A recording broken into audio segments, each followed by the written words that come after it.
And it is recording. Hello, welcome to the Lipstick Panel Troyan show, Thin Lizzy, St. Patrick's Day special. So I don't have to record two things this week. I only have to record one. Heyo. You just call it a crossover episode, Greg. Yeah, it's a crossover. The Flintstones meet the Jetsons, except they're the same people. Hello. Hey, we've got familiar faces. We've got Steve, former bassist for Lipstick. Actually, no, sole remaining member of Lipstick. Sole remaining member of Lipstick. I've been fired. Everything is controlled by him. Really, anything that Regdar releases, you can count as a Lipstick song. It is them's the rules now. So Steve, Supreme Commander of Lipstick. Although you've still got all the merch in your garage. That's true. Oh, all that merch that is being bought all the time. So many sales. I have to really keep track of that for my tax purposes. I need to rebuild the website so that it actually works. I should probably actually remind me afterwards to get your PayPal information and just put that on the. Do you know my email address? Yes. Well, I know several. All right. Do you know my band email address? Several. The main one. That's okay. My email address. Use that one, Steve. All right. Also, shoot, my YouTubers, my YouTube fans know that because I get fan emails through that every now and then. Like, oh man, you actually use the about feature to find that very easy to find information. Right. But yeah, Steve, who was reacted to Thin Lizzy when I was sick. Thanks for being on the show. Also on the show, hey, it's Victor and Julia who also reacted to Thin Lizzy for me, where I don't think I was sick, but I had something going on. So thanks for filling in, gang. Sick of reacting to Thin Lizzy.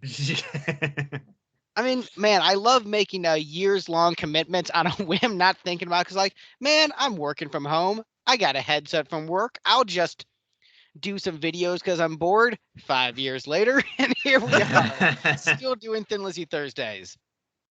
But for those who don't know, when the band was still a thing that existed, we did a podcast called The Lipstick Panel to promote the band, and we would rank songs on albums. And heyo, that's what we're doing because we did one for St. Patrick's Day for Thin Lizzy every year. And, Thursday, St. Patrick's Day, it's like, oh, shoot, Thin Lizzy Thursday on St. Patrick's Day, got to do something special. And since we're going to do this podcast anyway, it's going to be this week's Thin Lizzy Thursday. What album are we doing, Steve? We're talking about Black Rose, a rock legend?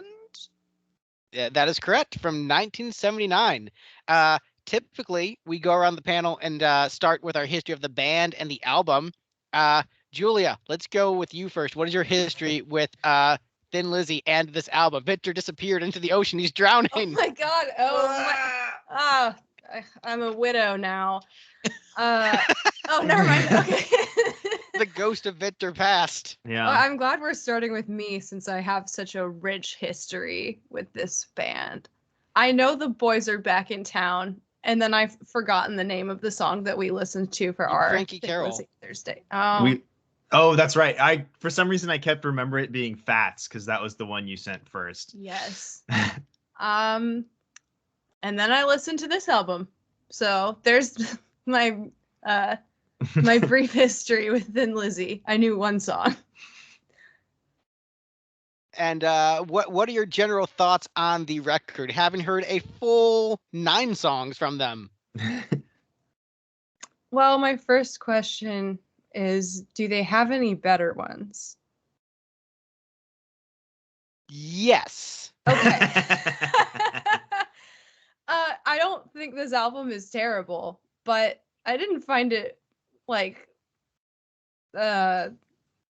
didn't find it so amazing either. I think it's fine. Happy St. Patrick's Day, everyone. Yeah. Get ready for lukewarm thoughts on your favorite band. Lukewarm takes. Victor, how about you? What's your history with Thin Lizzy, this album, and are you as lukewarm on it? Uh-oh. Uh-oh. Oh, no. Oh, no. Killer timing. Did Great. something break, or are you just shocked that we're suddenly asking your opinion on this podcast wherein you're supposed to talk about your opinion? Cool. We can still see and hear you. Yeah, we can still see and hear you. So what does that mean? Your body language. Well, it means that What you're still live. I think hang up and call. But the things you're saying in your body language imply that you cannot hear. Oh, they're gone. They're gone. All right. And man, right when I decided to record video for this podcast and feel lazy and not edit. So, Steve, I guess you can just go. What's your Right. history with Black Rose? So Thin Lizzy is a band that, I've always been vaguely aware of and not generally had super strong opinions about. I listened to them a lot more after hanging out with Greg because, they're one of Greg's favorite bands. This is the, I guess, fourth Thin Lizzy album that I've listened to all the way through. This is the one that, I've got a couple Thin Lizzy songs like on my classic rock playlist, whatever. This is probably the album that had the most representation in that playlist because it, just had the most songs that would come up on Pandora, and I'd be like, yeah, sure, I like that one. Pointedly, The Boys Are Back in Town is not on that playlist because I don't like that song. But yeah, this album's pretty good. It's not something I get excited about, but it is a decent rock album for the era that, has some interesting sounds. Hey, we got Victor back. Oh, Hey, we Hey. got you guys back. We could see and hear you. You Yep. missed Steve saying this album's fine. So another lukewarm take. hey, look at that. Birds of a feather. He likes it more than you. Some of these songs actually make playlists of Steve. So, I could Did- put I have a playlist that I'm specifically planning on putting one of the songs on. is And it then- called Mediocre? No, it's Mediocre. funnily enough, it's called Island Time. One of these songs made me feel a little islandy. Ooh. So Victor, what's your Thin Lizzy history and thoughts on this record in particular? The bulk of my Thin Lizzy history has been documented on this very show. These So- very shows, two shows. These very shows, the Lifted Panel and Thin Lizzy Thursday. That's true. Yeah. Yeah, between those two shows, you pretty much got all of it. Yeah, so if you just listen to all of our previous episodes, you can get Victor's full Thin Lizzy journey. that's all you have to do. I'm not asking a lot. It's only like Um, 6 hours of your time. Yeah. which is For like the- less than 2 Meatloaf episodes. Yeah. And then you get the very important knowledge of how much about Thin Lizzy I know. And and that's worth any sacrifice. So basically my familiarity is Johnny the Fox and Fighting from this very program. And I like both of those more than this. But this one sort of grew on me by the end, but I think it's a little more up and down. Yeah, that's pretty much all. All right, and Greg goes last. So this is my favorite Thin Lizzy album. This is the one that I view to be of the highest quality. There is sort of a division in the fan base on this one, where there are a lot of people who will rank this as the band's best album, but then there are a lot of people who are purists about the classic lineup and say anything that isn't the classic lineup just isn't as good, bro. And since this doesn't have the classic lineup, it just isn't as good, bro. I don't necessarily see that, but also I feel like I'm going to have to fight the hardest to defend this record in this group since everyone else is kind of meh. So happy St. Patrick's Day. Everyone celebrate as Greg vainly tries to explain why this record is actually pretty cool. Oh, I also forgot. This year I neglected to get drunk the night before we did this. Oh, right. Daylight savings. Yeah, I think I know I for sure did that on Johnny the Fox. I don't remember if I did that for the other one for Fighting. But yeah, and Chris isn't here to call my takes interesting, so I can do that. yeah. Oh, I'm also ranking the album for Gavin. That's right. All right, because Gavin couldn't make it. Yes. Well, let's just jump right into this ranking, which actually, despite you guys being lukewarm on it, I think this ranking is actually incredibly reasonable and mostly correct. Okay. I mean, we were level-headed when we ranked it. So Yeah. that makes sense. So, I mean, coming in last place in this ranking, as voted by the panel. So, for first-time viewers, the way it works is 9-song album. Each of us ranks the songs from best to least best. Your best song on the album in your ranking gets 9 points. Least best gets 1 point. And so then you just decide it based upon how many points they racked up total. So at the very bottom of the ranking, only getting 11 points is With Love. This is the one song on the album, like, I think you've got 8 really excellent, like, fantastic songs, and then one okay song. And this is the okay song. It's just like, it's fine. Like, Oh, sorry, go ahead. Oh, no, go ahead. I was going to say, looking at the scores, I think there's probably a consensus on that. Like, I also said, this is a decent enough love song. I suspect the group consensus may be that this song is fine. It's just some of us had opinions that there were other songs that weren't better than fine. Yes, and we'll get to those when we get to it. But I think this one just like there are better Thin Lizzy love songs in the catalog. There are Thin Lizzy love songs that feel a bit more sincere and passionate. And I think there are songs in the album that are much more hooky and catchy than this one. And so this one being released as like a single with a music video, I'm like, why? Why, when you had all of these other options, would you choose this as one of the singles? Like, it's fine. Like, it's not bad, but it's just, I'm trying to think of what like an equivalent would be. It'd be like if you had Queen's A Night at the Opera, and then as one of the songs in the album, you had just insert like generic filler track here. It's just like it's a filler track on an album where I think the rest of it isn't necessarily filler. It's like if All Killer No Filler had a single filler song on it. Right. It's the We'd single all be filler so disappointed song. with Sum 41. It's true. Yeah, Derek, that's my I want my thoughts on money it. back. Steve, you ranked it the highest. You gave it 4 points. Why? Yeah, as I said, like it's decent. It's fine. Nothing makes it stand out. It's not the sort of song where like if it came on the radio, I'd be like, change the channel. But it's also not the sort of song that I'm gonna like go out of my way to listen to anymore. You're not going to adjust the volume on your car in either direction. Right. You're gonna be like, it's really just inconvenient to switch the station right now. I've got to turn. Right. It's just a song. It exists. Yeah. Love songs are a thing. Filler might be a good way to describe it.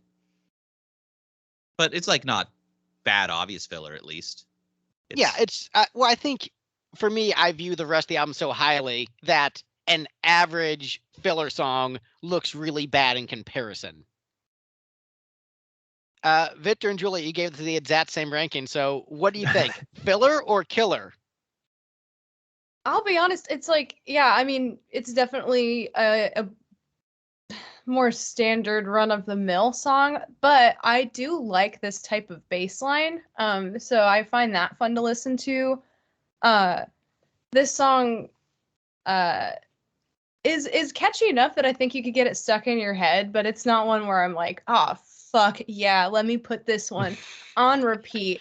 But the thing that stands out the most to me is the way that he sings the word Mademoiselle, which I found really, I found that very amusing. No, it's just a woman in his life.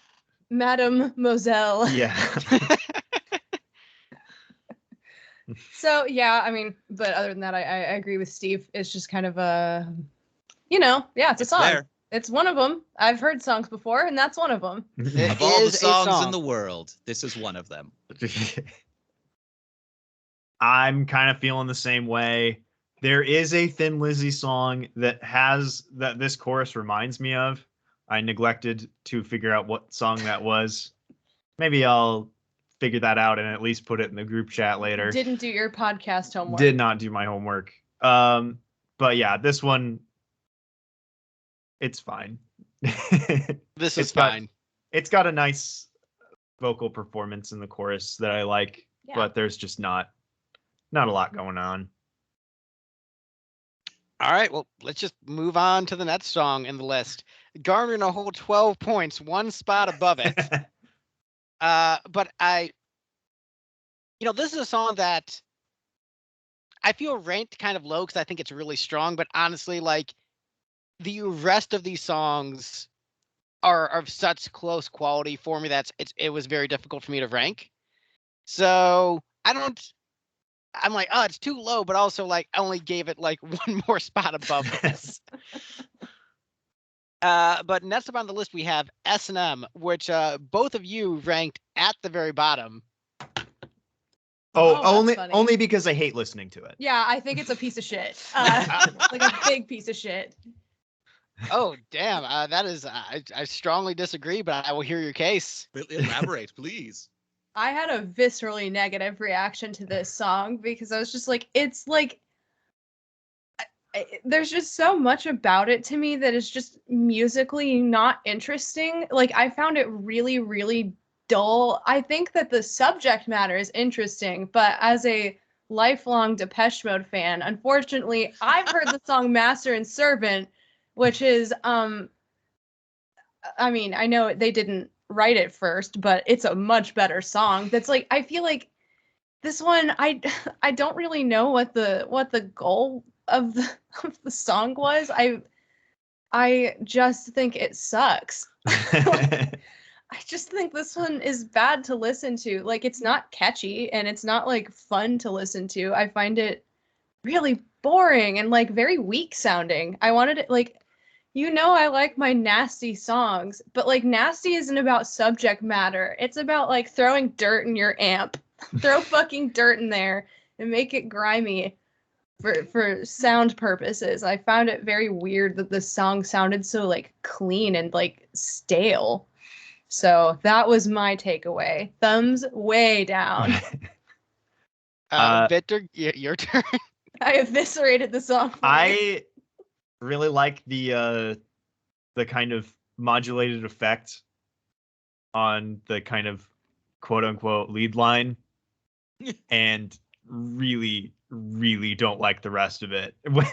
When it comes to listening to albums for this show, I really try and like get in there and listen to the album all the way through a few times, and I found myself skipping this song a lot. That vocal performance is Is. This song is just deeply unpleasant to me. It's a bad one. It's like truly the combination of everything in it makes it something I just don't want to hear. So Steve, you gave the 7 points, so towards the top.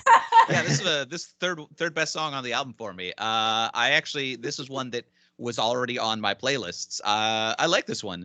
I think it does a lot of interesting sonic things that they don't do throughout the rest of the album. I'll give you that. Yeah. Interesting sonic things like sucking. It blows dicks. But like honestly, I wouldn't mind it doing more interesting things, like more stuff with the phasers on the bass and Phil Lynott, doing distinct vocal techniques that he doesn't do generally. Like that's my only real complaint with it. So as longtime listeners might know that, especially for Thin Lizzy episodes, I'm a big fan of just like making a joke once and then making it over and over and over and over throughout my rankings. So in this particular episode, that recurring joke is going to be X already existed in 1979. And in this case, it's psychedelic music. Psychedelic music already existed in 1979. So he could have just made this way more psychedelic and just really, really doubled down on that instead of just being like a Thin Lizzy song that's kind of psychedelic, but not very. All right, so I gave this 3 points, but I like it significantly more than everyone else. So I guess it's my turn as I try to defend my favorite Thin Lizzy record, and ultimately know I'm going to be unsuccessful and will just be sad by the end of the episode. But it will get better from here, Greg. I was gonna say, like, will get better. There's some really good songs on this album. Hey, well, I think this is one of the really good songs. So for me, this entire album, what Black Rose encompasses for me except the final track, is an album that does a good job capturing urban strife and grit in a classic rock setting. So it is like a rap album, but done by a classic rock band in terms of like the aesthetic and vibe and atmosphere that I get from it. But because it's classic rock, many people won't have that visceral like gut reaction they will to a different genre of music attempting that same subject matter. With new metal or rap, because there's additional heaviness to the music, it'll maybe like the listener will be able to gravitate towards it more and feel the sincerity more. But as a guy who grew up in Cleveland and also loves that classic rock, it strikes that particular chord in my soul where I'm just like, this makes sense to me and I eat this shit up. And so, You eat pieces of shit for breakfast? yes, I eat pieces of shit for breakfast. But with this song in particular, when you're thinking about just like the shadier parts of town and you see like the pimps with their hose and the kinky stuff, like you're like, it resonates with me on that street grit level of like the stuff that I've seen. And it's Tell me But- more about pimps and hoes, please. I but realize walking into a landmine with that one. But the point is, I like the rhythm, and I think the rhythm is really good. I think the melody is actually pretty catchy. I think it's well delivered. I think it paints the character piece well. Steve is blushing very much on the screen. I can see. Oh, am I? Yes. But I think the character piece works, the vibe works, and I do find it to be very catchy. I find it the hooks work for me. And You like so the hoes I ouch. yeah, that is the thing about classic rock, is that it's way more fun than metal, I think. And like it's just like it's your own delivery. Like you're always gonna have like that sense of just like we are so ready to party, like in the background of like most classic rock songs. So even if they're touched on something that isn't a party, or for some people the song is a party, um, but just like that atmosphere of fun is always in the background of the music. Like with Fight Back, the Lipstick song, I've showcased that song for people, and they like the groove of it. And then as soon as they hear the subject matter, they get immediately upset that they were grooving to the rhythm. But like, yeah, you can of course shake your booty and like dance to a song about child abuse. Why not? And That I is classic will. rock. And I understand that doesn't work for everyone, but it totally works for me. And so that is why I like this song, because violence against women is cool. JK, don't cancel me. Don't take that out of context. That was a joke. Violence against women, very bad. Anyone who knows my history knows I'm very much against that. But yeah, the song's catchy, so I like it. Pro violence Greg, they call him. Yes, pro violence Greg. Hot temper Greg. Hot Hot temper temper Troyan is what Yeah. I meant. Yep. Oh man, gonna get canceled. Yeah. Even though I okay. immediately There's said it was a a woman joke. here on the panel today. I'll vouch for you. Go Just vouch this for me. once. I have so many women friends. No, I promise it's fine. I know women. My best friend is a woman. I'm married to a woman. I I can't am be a married to a woman. misogynist. That's my favorite one.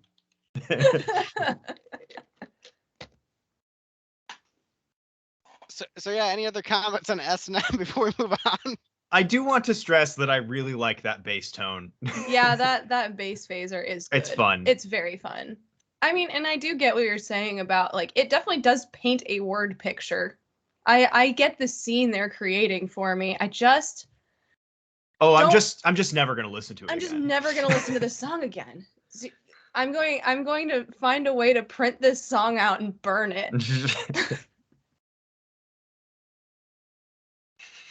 All right. Well, we're just gonna have to move right along. Hey that's man, about- you came up with the format that puts all of the horrible shit at the front. It's true, you did. But I don't think there's anything horrible on this record. But okay, so next up with 15 points, we have Do Anything You Want To. I didn't like this one either. which apparently does not include talking about this song. Heyo. Man, whew, how to recover recover from all that S&M and that abuse we just took. Yeah, this is album ranking is sort of an exercise in S&M for Greg. Ouch! Well, I think it was because we did Bad Out of Hell 2 as our last episode, and there was a general consensus that like most of the album, like the songs were good. So it was less painful than this, where it's I like, do think that most of the songs are good. We Yeah, just have we're to get almost through a few we're not almost as through. good. We're We're almost through the there. bad ones. All right, I feel like this is the last one. Well, no, there's one more. Okay, there's one more, but I'm pretty positive after this one. that one more that you are not into, Julia. We have a ways to go before we get to it. Is the trick? Do you want me to Okay. say some? Do you want me to give some middling praise to this song, Greg? Yeah, go ahead, Steve. All right, Yeah, let's turn things like 90 degrees, not 180, not 360, but 45 or 90 degrees. This one I put right in the middle. I think did I rank this one highest? Yeah, I ranked this one highest of everybody, and it's a pretty decent song. The only like real complaint I have it is that Ride the E outro was pretty boring in an album setting. I bet live that kills. Just like no, it's boring live too. oh, is it? Oh no. So sad. I'll go next because this like lyrically has so much Troyan energy. It does. Oh, This yeah. is a Greg song. yeah. Like This I'm song surprised has you been- didn't like it more than I did. This song has been dedicated to me live. Like I have gone to see the local Thin Lizzy cover band, and they have dedicated the song to me because they know the song has Troyan energy. Like almost every time they play it, and if they see I'm in the crowd, they will shout me out during the song. So the Greg energy is high. It is like this is a shonen believe in yourself anthem done by Thin Lizzy, a classic rock band, one of my favorite classic rock bands. So it's just like as a kickoff to the album, like, hey, you fucking believe in yourself and follow your dreams. Like, shit, I eat that up. They should bring you up And- on stage to play the outro with them. Dun dun dun dun dun dun dun dun dun. So here's the reason why this song doesn't rank higher is because I'm so not into that outro. And that outro is also the intro.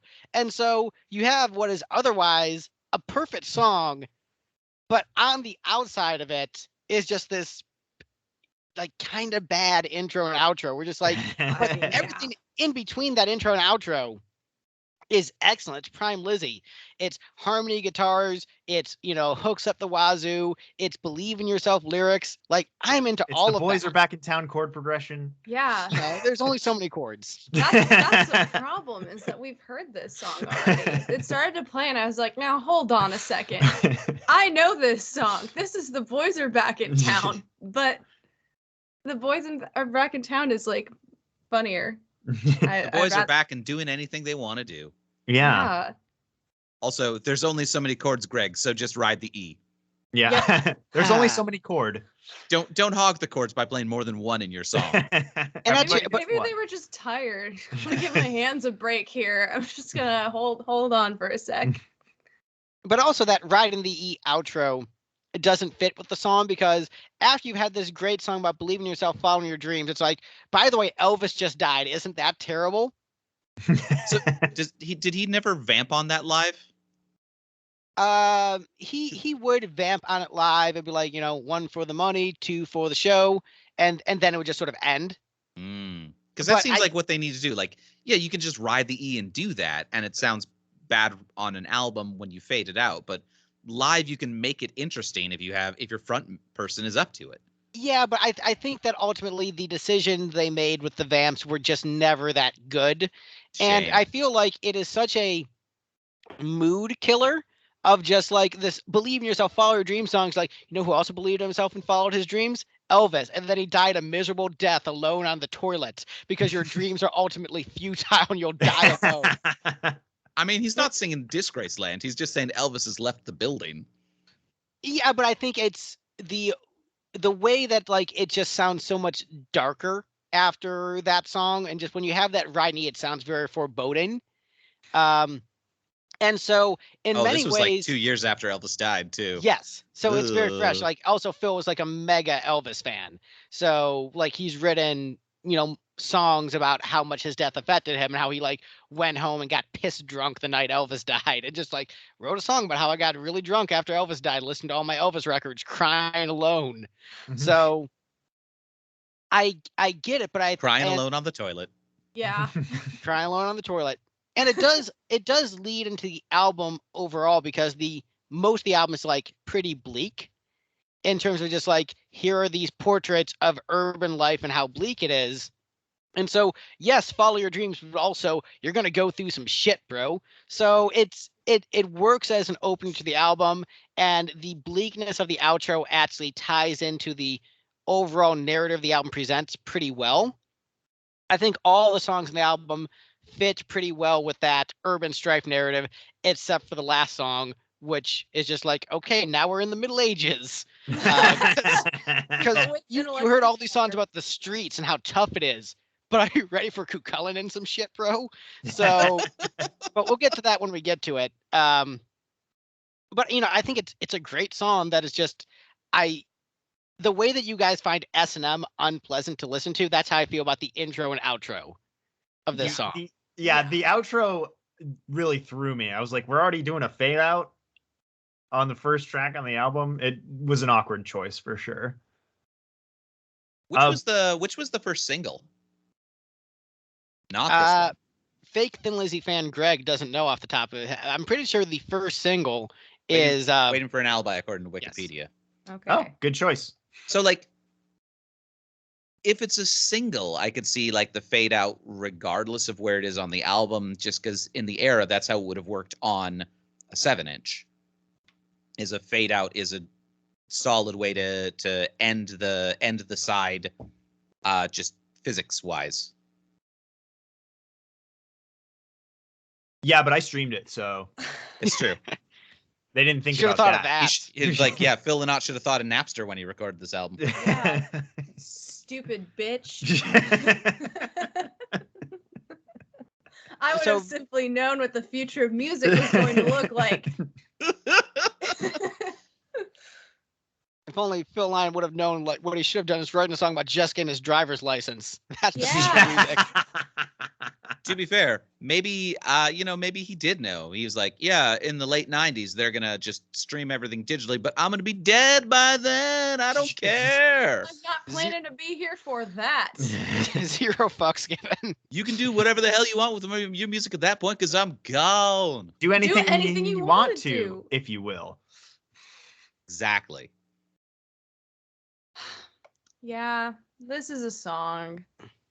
I will say, I think that like listening to it, especially because like it's so similar to me to The Boys Are Back in Town, where it's like, yeah, he kind of like talks through the verse, and then the guitar there's that sound, and it does the stuff that a guitar does. That is just like Totally the Thin Lizzy signature sound. That is just like what they're known I for. mean, no, it's not the sound I have a problem with. It's genuinely that the lead riff that it plays is like, okay, now this is very no, very even the lead riffs. It's just like harmony guitar riffs. Like that's what they do. I mean, yeah, going through this album, I was like, yeah, this is genuinely just like, I guess this is what they do, which is fine. I don't find it the most like intellectually inspiring, and I found that this was like an opening track that didn't make me very excited for, I mean, and I even understanding that it's a bleak album, and like,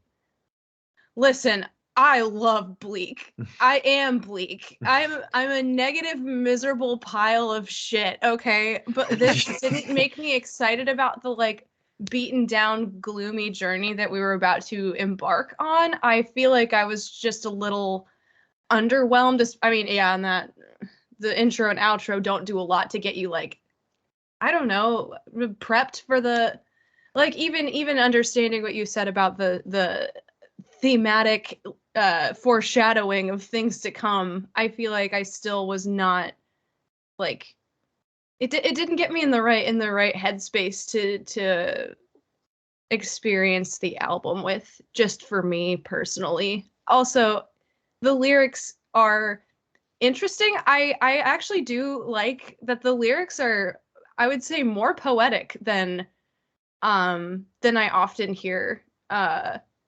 Just with a lot of like consonants and stuff. But there was a part at this song where he basically sings "realize, realize, realize" to me. Real eyes, realize, real lie. Like, it did have that effect Harmony on me guitar. a little bit. So, which we could write a Thin Lizzy song. Yes. Yeah. So I feel like that it piqued my curiosity, but I was also a little I don't know, just hit me some kind of way. So yeah, I don't hate this song, but I wasn't like, oh yeah, this is a great song and I'm so excited for this album. Now I was a little bit like, no boy, okay, here we go. So Victor, you ranked it the lowest. I'm interested wow. in hearing your damnation of the song. I feel like it probably got a single point above S&M simply because of, you probably have at least a soft spot for Greg energy, where even if you don't like the song, you're like, this, I can see why Greg likes this. Oh, 100%. Also, I don't despise this song. I just don't think it's all that great. And it's like, if it's going to sound like Boys Are Back in Town, it's not nearly as good. Yeah, like, I like their Greg energy of it. That much was apparent instantly.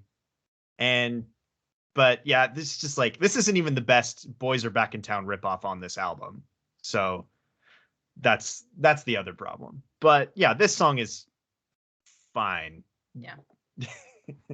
But has Greg energy. So, there's at least that. Well, man, I'll see how much my spirit can take as we continue going through this ranking. All right. It's about to get better. Next up with 18 points, we have Get Out of Here. Next up on the list. Oh no, it's about to not get better.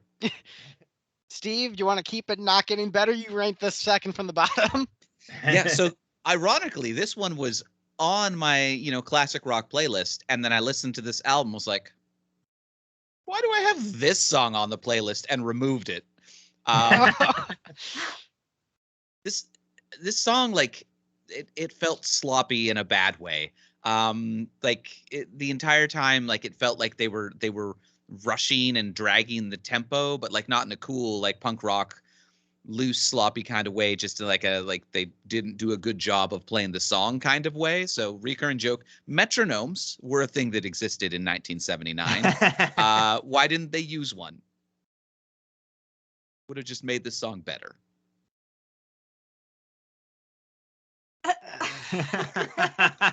You're all speechless with my wisdom. I get it.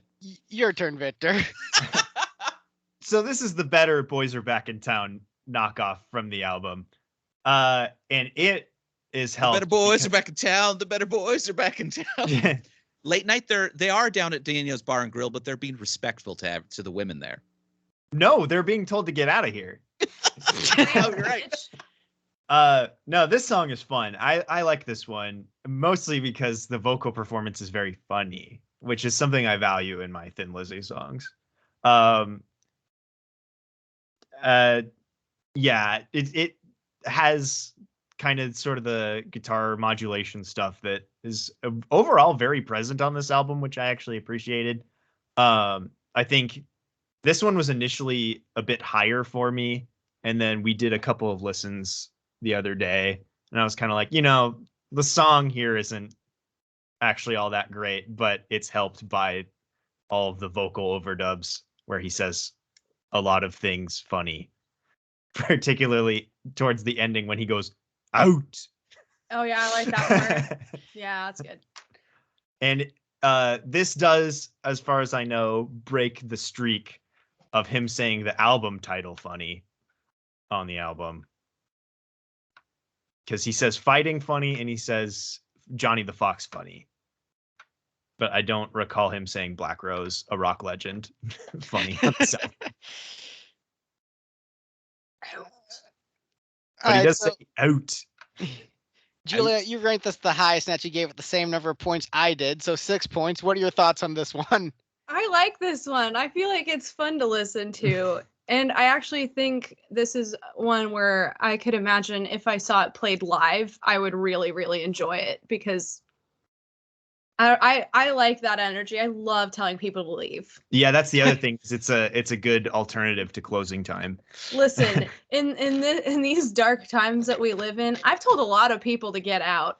And like, this is a song about that? Hell yeah. Let's go. No, but really, I think I don't know. I feel like it's like a fun song. If I had more hair, it would be fun to move my hair to. Yeah, no, I think this one's fun. I like it. I think it's catchy. All right, let me see if I have enough spirit to defend this song. It gets I hard. just said it was fun.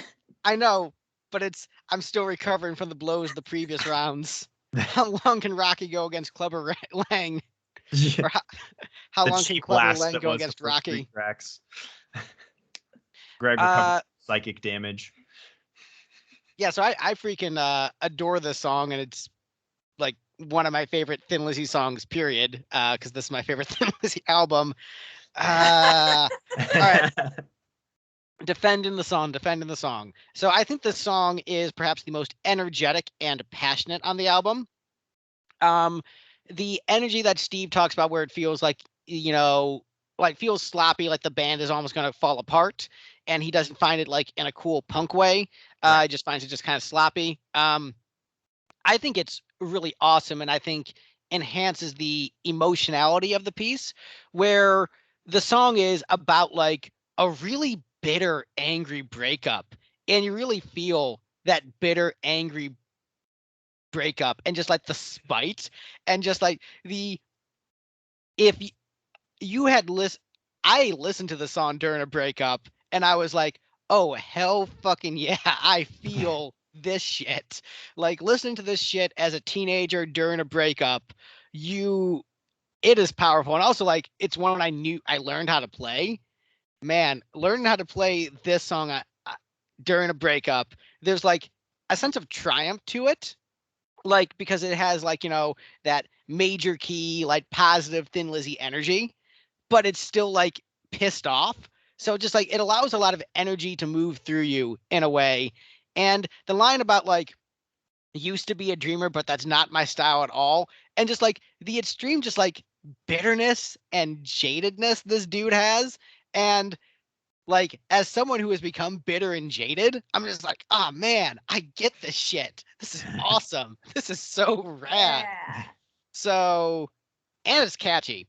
It And is really catchy. also I like the vocals. I don't find them to be silly. I find them to be emotive, which I guess didn't like say this is silly. I said funny. All right, so you know what? It's like this is My Chemical Romance, but with 70s masculinity. So it's just like You wish. no, I mean, but the general like I am so upset about this breakup. Here's my song that's like fast and energetic, and just because emo wasn't a thing, it was a classic rock Thin Lizzy song instead. Maybe that's why I liked this song so much. When like, when I was a young boy, my father took me into the city to be judgmental about pimps and hoes. Yeah. When I was a young boy, my father took me into the city to make a song that's perhaps a bit too judgmental of sex workers in retrospect. Because hashtag sex work is work. Anyway, respect sex workers. Yes. But yeah, Get Out of Here is yeah, I freaking I love the song. I love the energy. Good workout music. Just all around killer. Big fan. I'm with you, Greg. I think it's a good song. And I'll once again say that like yes, it does have boys are back in town energy, but that's because like that's just the Thin Lizzy sound. They did a thing where it's like, oh man, what if we hold out some chords and I talk sing over them, and also some harmony guitars every now and then, and it has some swing to it. That's just like that's the thing we do, or one of the things we do. Which, yeah, and they did it on Boys Are Back in Town very famously. Right. So I'm gonna keep thinking of that when they do it more. Well, next up on the list, scoring 20 points, but the way it works with ties on our show, with ties we look at the total votes, and whichever song got the lowest individual vote in a tie loses the tie and gets ranked below it. So this one got one last place vote, which is why it ranks here in the tie. So with 20 points, My Sarah is next on the list. You're Who the welcome. fuck put it at the What bottom? the hell? Answer Steve for your crimes. Steve put this at the bottom. Steve, what the fuck? Steve, do you want to read your email comment on this oh song? my god. So my email comment said, quote, "Cool, you had a kid. I don't really care, especially with those cheesy harmonicas." Oh. So Steve, cold-hearted bastard. She was born in the 70s. She's old and probably dead herself by now. No, she's not. She's actually alive and well, as is Phil's other daughter, and his son, which I'll go ahead and go. So Wait, is this the only kid that he wrote a song for? No, he wrote a song for his other daughter after the other daughter was born, and his first child, his son, he had when he was a teenager, but the child was given up for adoption. Because I guess fathers in Ireland didn't have the rights, and so I guess he wanted to keep the child. From what I've heard, I've learned this from my viewers. He wanted to keep the child, but because they weren't married, they couldn't. The child ended up in adoption, and so he never got to know that child. And I guess through his other children, he like doted them with the love and affection, perhaps even more so from feeling the guilt of not being able to like be a father for that first child.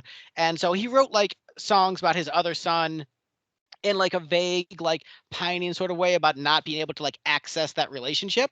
But this, like, he was married, he had the kid, he could provide for the kid being a wealthy rock star. Yeah. So he was just hella into being a dad and just so excited that he's like, I just got to write a song about my kid because I love her so much. And But it was his second kid. So that's the problem, right? kid. It's always like the song you write for your first kid, might be pretty good, but subsequent kid songs, hot garbage. All the kid songs are great, and I think this is a really beautiful song. The guitars sound excellent. I think it's catchy. I like the harmonica. Huey Lewis killing it on the harmonica, as he always does. Is that who that was? Yes. That's fun. Yeah, Huey Lewis and Phil Lynott, famous friends. Phil Lynott helped Huey Lewis get his career started, so he's always been very praiseful towards Phil. But yeah, the song's freaking great, and I think it's a nice, like, refresher with how bleak most of the album is. Like, you need, like, by the way, even though life is terrible in the hood, you might have a kid. Isn't that nice? Yeah. It's the one like genuinely optimistic song on the record. Because it doesn't end with saying Elvis is dead at the end of the song. Yeah, exactly. No. But yeah, go ahead. I didn't mean to cut you off. I just had to make that joke. Oh no, that was worth it. No, I'm like, it's funny hearing that story because I didn't know that, but I could kind of tell that, like, I'm a sucker for, like, I had a baby and it changed my world, and like I think it's so like yeah, there we go. My favorite brand of song. No, I just think it's like, I don't know, especially because I feel like, when you're like a cool rock and roll dude and you're kind of like supposed to be all like tough all the time or whatever. I think it's really sweet and very endearing to be like, I love my little baby so much. I'm like, I don't know. I love the sound of this song. This was the one where I was like, yeah, I could put this on my like Island Time playlist. I feel like it's just a really like relaxed, but still has enough groove to it that it's just like fun to listen to. I think the lyrics are really sweet. I really liked it. Victor, you rank this number 1, and you don't even hear lyrics when you listen to music. Yeah, I like this song a lot too. Well, and it's tradition that I put the slow, boring song at the top. But So- it's not. But with boring. Love was not at the top, so that's weird. That's That's true. the slow, boring one. Now this is the No, this song's slow, great. cute one.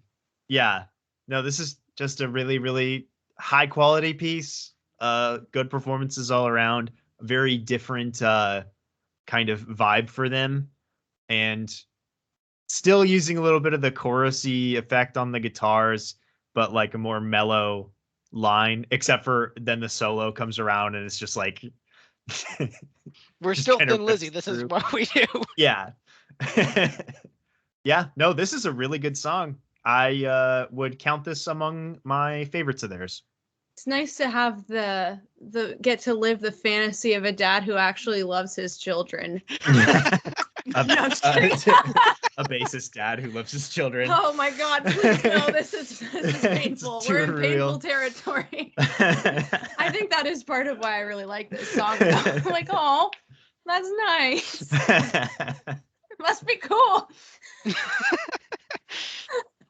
Well, yeah, you know, melody- Steve would melody be a very bassist dad strong. that doesn't love his children, so he was like, oh, whatever. Like, just learn how to play instruments already so you can be in my band. Right. I have a bass over there. Yeah, no, really good melody, Great song. really good vibe, Boat, Very- boat vibe. very funny solo, but still kind of works. High quality Thin Lizzy piece. Steve, what's Yeah. wrong with you? Oh, also, I don't like children. I don't Just- like children either. I don't like kids at all, but I love dads who love their kids so much. I think that's cute. If you're gonna have a kid, you might as well love them. This is You true. Dote. Somewhere else. Get your kid, dote on them, away from me. away from me. Get out of here with your kid. Get out. Back up. Move away. Go other place. Stop it. Yeah, I like kids. I like cute things. I like the song. It's cute. It's pleasant. Makes me smile. Just like, you know, only like a complete cold-hearted bastard could not feel something when listening to this song. The Right. worst of the worst, the lowest of the low of humanity. Like a complete sociopath, piece of garbage, absolute pile of shit. Uh-huh. Anyway, now that we're done talking about Steve, next up on the list, receiving the same amount of points but winning the tiebreaker, we have the title track, Black Rose. Next on the list. Julia, you rank this the lowest out of all of us. Do you just hate Irish people because you work in liquor? Oh. I hate Irish people because I am one. It's all internalized, baby. No, Victor kept insisting to me that this song was funny, and I was like, you don't understand. Like I can. It's one of those moments where I'm like, I can see everything that's being done here. I appreciate the fusion of like Irish culture and rock music. That's very interesting. Before flogging Molly. Yeah, exactly. And it's like, but there is something about this song that it just turns my brain into static electricity. I'm like, oh, I can't hear any of this. Like, it's just not. It is not there. Here it is again. I don't feel intellectually inspired by this piece, and clearly I'm some sort of snob, I guess. So wait, hold on. Okay, You're saying a 70s classic rock band just casually tossed out a Cú Chulainn reference, and you're like, yeah, just not very intellectual. well, I guess it's just like sound wise, it just doesn't do anything for me. I just my brain just tunes it out, goes in one ear out the other, and I'm like, all right, well, that was the end of the album, I guess. I thought it was weird that it was just static electricity sounds for the last several minutes of this album. See, I can get behind the idea of just like it just doesn't do it for you, like it doesn't strike a chord in your soul, but I don't get the lack of intellectualism, because I do think it is clever, like telling this narrative of Irish history, incorporating all these Irish folk songs as the guitar solo into a grand epic that closes out the album. It's just like, okay, it's not psychedelic and they're not doing like weird things with the instrumentation. They're playing traditional rock instrumentation, but they're doing things that are like completely outside of the genre that you don't see often at all in modern day, let alone in the time. So I don't get how you don't think it's intellectual. Well, okay, that was where a I'm having poor a choice of disconnect. words. I mostly mean to me, I don't find it interesting. That was the problem with the song is that I find it really boring.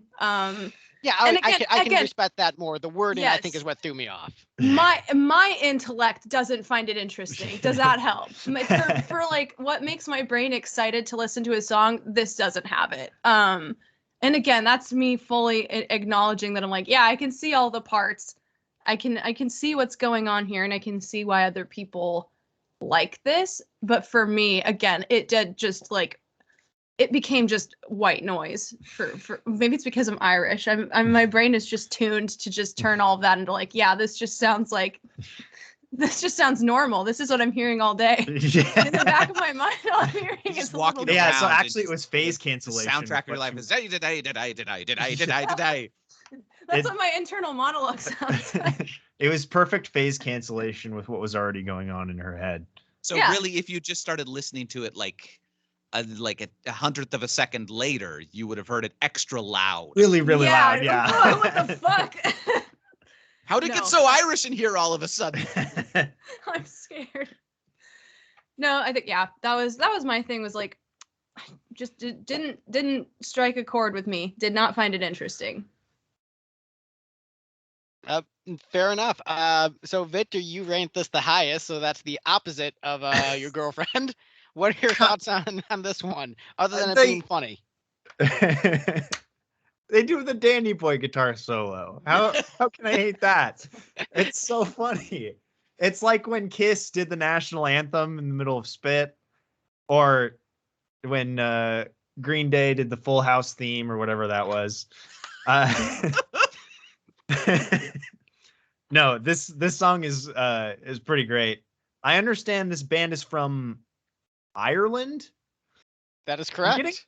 I'm getting some very subtle Ireland vibes from this one. Yeah, they're very subtle with their whole Irish pride thing. Yeah.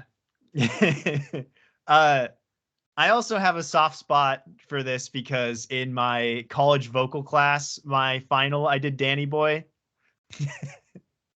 Wow. And really almost hit that note. Really almost got there. And then I also have a coworker at the liquor store who unironically listens to essentially the modern version of this, which is like metal covers of like just kind of general Irish shit. And oh, Danny Boy, like the pipes are cold. It'll be like 12-minute instrumentals of like just chugging guitars and like triplet violin melodies, just like 12 minutes of that. And that's just what he listens to all day. So I also have affection for that, except that I actually kind of like this. I mean, I unironically listen to some folk metal. It's good stuff. Well, and it's not folk metal. Make this be known. It's No, not folk metal. It is just like the most generic possible version of whatever you're thinking of. Make it more generic. Oh dear. More boring. Well, let's just call it what it is. Bad. Imagine folk metal, but worse. It sounds like they typed into a music making algorithm heavy Ireland, and then the computer went chug chug meedly me on the violin. And then they looped it for 12 minutes. Whereas this actually sounds like, and I understand it sounds like this because it was literally this, a bunch of people playing those songs on various instruments. Wow. Yeah, I like this a lot. I will be playing it at the liquor store on St. Patrick's Day. I mean, that's pretty awesome. That's the idea. So I listened to this one.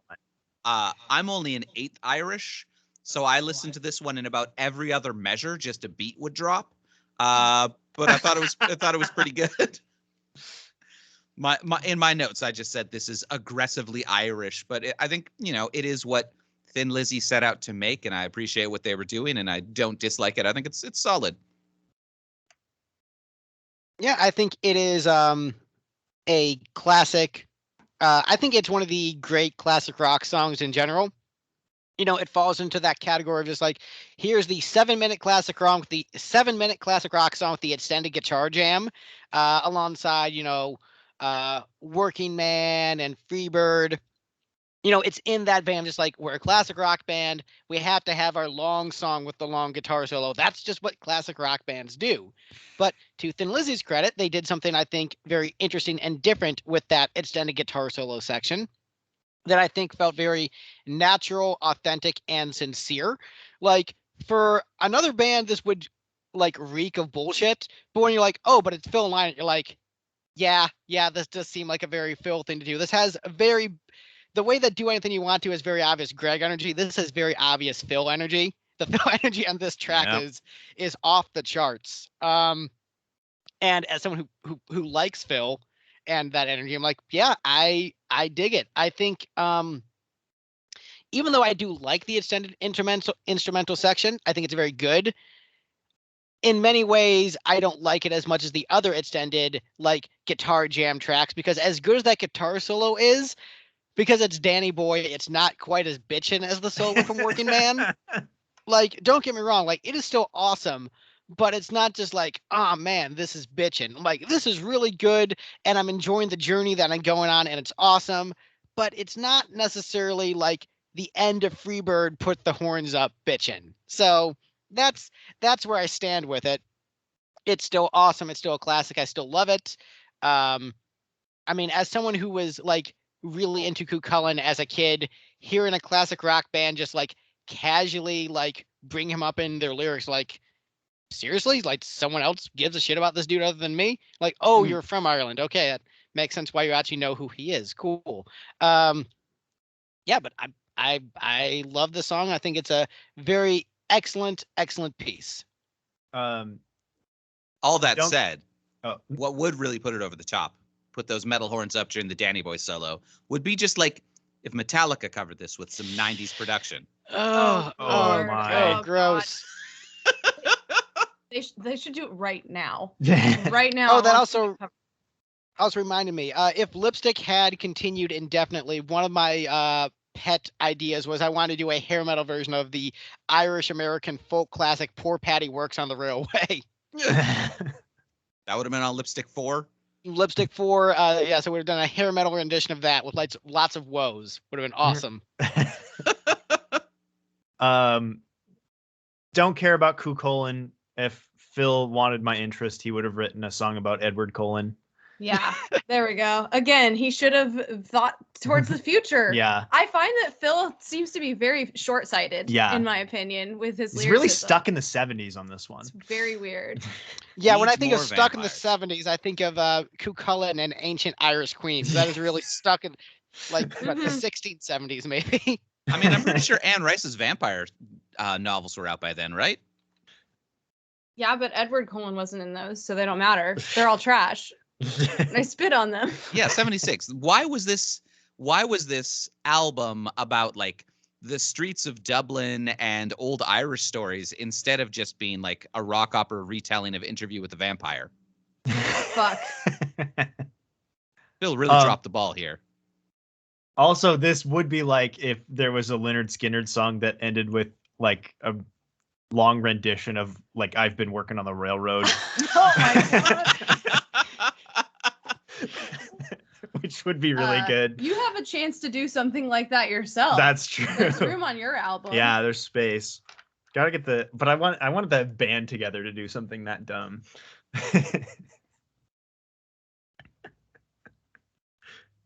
This was after Whiskey in the Jar, right, Greg? Yes, this was after. So I wonder if there was some amount of trying to recreate that success, but with more artistic integrity by making it bigger and grander. I really don't think that was the case of trying to recreate the success. I really think it's just the way that I just thought like the Flash would be really cool, and I'm just like, we should just fucking do it. I think just Phil thought this will be really cool. Let's just do it. Like it just, especially just like the closing track. This just screams of just like I thought this was cool, and we're a classic rock band, so we're just gonna do it. Every once in a while, he was just like, "Oh, here's like an Irish classic that I really like. We should just play that," and doesn't think about the consequences of his actions. Right. Phil Lynott, Greg Troyan energy. I mean that is very Greg Troyan energy of just like not thinking about how your art will be perceived if you do this fun thing on a whim. Guys, we should cover "Let It Go." Hey, where did my band go? In fairness, they were gonna find some reason to quit anyway. This Like- is true. Like, oh man, I'm in a glam rock band, but I don't feel comfortable wearing outfits. Then why the fuck did you join? Like, I feel weird about makeup. You're in a glam band. Wow, that's like a really cowardly stance, in my opinion. Well, Maybe now because- he's in a theatrical metal band where he also, wears costumes and makeup. But also still looks uncomfortable doing it. Interesting. I think that 50% of a band's appeal is their aesthetic. I'm not interested in people who look boring. Yeah. If you Yep. look boring, then to me you sound boring. Goodbye. Yeah. Put some eyeliner on, you bitch.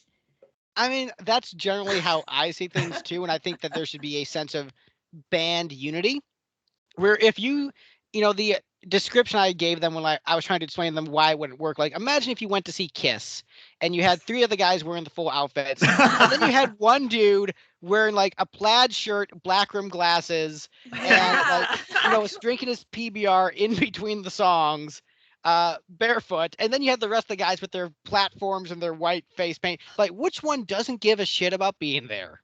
Why is Rivers Kumo Still in G. Kiss? While I agree with Julie's assessment, I can't wear eyeliner because I look like Tim Minchin if I do it. Yeah, but you found other ways to make your look work. Is the things like you put in the effort and you find a way to make it work versus you don't like drag your feet along and complain and then ultimately don't do it and then wear like your street clothes on the one night we're being filmed for a documentary movie. Anyway, Just saying, Gerard Way. and I've would never become do this. bitter. Eyeliner is like guy liner for your eyes. First off. Sucks. And then I was trying to think of other examples of bands doing folk songs from their country of origin, and all I could think of is it's like if AC/DC played Back in Black. Because I don't know any other folk songs besides the ones in this medley and some American ones. I'm trying to think of some. I'm pretty sure Midnight Oil actually, like their second most recent album, they brought in a bunch of Aboriginal musicians to do traditional music. Oh, that's cool. What are other folk music traditions? Now I too Bruce am drawing Springsteen covered blanks. "This Land Is Your Land," but because he's Bruce Springsteen, he did like all the lyrics, so like all the socialism leaked out into it. So he just did the original Woody Guthrie version. Yes, he just Yeah. did the original, but it's like, You hey, can't keep a bad bitch down. That's the Billy Joel way.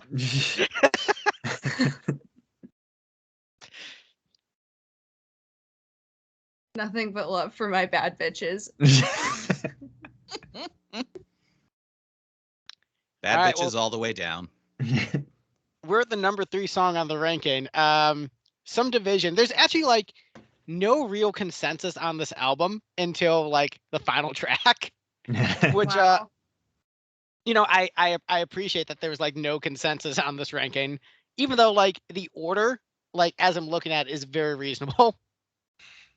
But next up on the list, scoring 23 points, Got to Give It Up. So Steve is the most wrong about this, so we'll let Steve go first. Honestly, this one probably comes down to sequencing.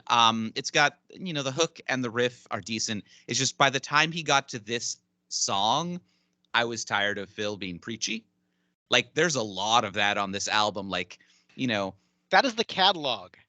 yeah, fair, but just like, this song is, all about It's like I'm listening to Minor Threat. Like, I just wish they would slow down for a song. Like, it's not why you're here, Steve. it's just not very rock and roll to have the guy get up on stage and be like, "Hey guys, remember, drugs are bad. BDSM is bad." Have you heard the intro to the song live? I don't know, maybe. He does actually a pretty cool like vamp where they like have like these keyboard pads going, and it's like, are there any people out there who like to engage, and and like he just starts naming off stuff. Yeah, but he does it in like it's a more for yes, it is essentially that. You hard drugs. You like heroin, people. Does anyone here like black tar heroin? But it's done in a more menacing, cool way, and it does build the atmosphere for the song. But I think the element that you're missing with this, and I think it's the crucial element, is that this is the cry for help song. This is the self-reflective, I am spiraling into a bad place, and I will die from drug addiction a few years later after writing this. And so this is the prophetic, oh shit, I am aware enough to recognize that this is happening, aware enough to recognize this is bad, aware enough to write a piece of art that like encompasses my awareness of this, but ultimately I am still a victim to these vices, which kind of makes the song that much more cool when like it's tragic, it's sad, but it's also a really bold, great artistic statement because he is being preachy to himself, and he is making a character. Yeah, it kind of is. I mean, like, it's. I think it's a brilliant piece. I think it's so catchy, so emotive. I think it's very sincere. People thought he was writing the song about Brian Robertson, who left Thin Lizzy, because he was falling hard into drugs. But in retrospect, most people believe that this is Phil's like cry for help song, playing that character, and yeah, I think it's a brilliant artistic achievement, and sad that he had to freaking die. But I think it's to pull that out of those demons and to be like this, like to make it that brutally self-reflective, but also then to like twist it into a character. I think it's genius. I think this is a phenomenal piece of songwriting and performance. So that's my thoughts on that, Steve. Anyway, I don't know. I mean, it's preachy because right. And he's Catholic. If this was the only song on the album that was doing that, then like I don't know, I wouldn't. It fits in with the themes and the coherency of the rest of the record. How dare he?